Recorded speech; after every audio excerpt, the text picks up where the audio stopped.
How to update NanoBanana AI? Want to make sure you are using the latest coolest version of NanoBanana AI? Let's quickly update it. First, open your web browser and search for NanoBanana AI.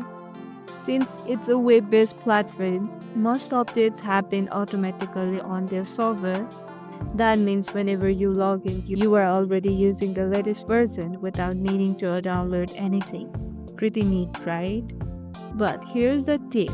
Sometimes your browser stores old files, so if the file look outdated, just refresh the page or press Ctrl+Shift+R on your keyboard for a hard refresh. If you're using NanoBanana.ai on mobile, make sure your browser app like Chrome or Safari is also updated to the latest version for smooth performance. So in short, updates happen automatically, but refreshing your browser or keeping your app updated will make everything run smoother. And that's it. If you found this tutorial helpful, don't forget to like this video, subscribe, and hit the bell icon for more tech tips. Thank you for watching.